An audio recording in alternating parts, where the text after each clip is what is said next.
Ustoz Farmon, Assalomu alaykum. nima tekshirib o'tirsiz?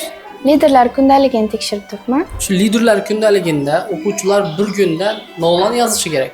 Xo'p, liderlar kundaligi haqida gapiradigan bo'lsak, dastlab liderlar kundaligida sana yoziladi, undan so'ng hafta kunlari yoziladi, kun taqsimoti bo'ladi.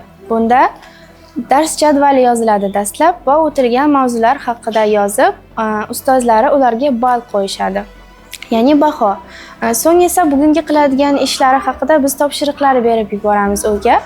Ularni yozib kelishlari kerak bo'ladi. Kundalikning ikkinchi bo'limida bir hafta davomida qilinadigan ishlari haqida ma'lumotlar yozishlari kerak bo'ladi. Kundalikning 3-bo'limida esa davlat nomlari yoziladi va ular haqida ma'lumotlar yozishlari kerak bo'ladi. Kundalikning 4-bo'limida esa tarixiy shaxslar haqida ma'lumotlar yozishlari kerak bo'ladi. Undan so'ng esa kundalikning 5-bo'limida o'quvchilarimiz bugun nimalarga erishdi? Masalan, ingliz tili darsida dialog, ya'ni so'zlashishni o'rgandim. Shu kabi narsalarni yozishlari kerak bo'ladi.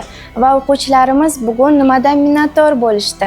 Shular haqida ma'lumot yozishadi. 6-bo'limga keladigan bo'lsak, o'quvchilarimiz o'qigan badiiy asarlarini yozishlari kerak. Muallifi kim va ular haqida olgan xulosalari.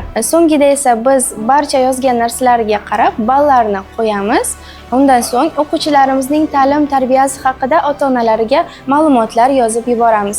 So'ngida ota-onalar ularni o'qib ko'rib, bizga ham aytadigan so'zlarini yozib yuborishadi. Shunda bu liderlar kundaligini o'quvchilar har kuni to'ldirishi kerak bo'ladi. Albatta, liderlar kundaligini doim uyda to'ldirib kelishlari kerak bo'ladi va biz ularni tekshirib, ballab qo'yib boramiz.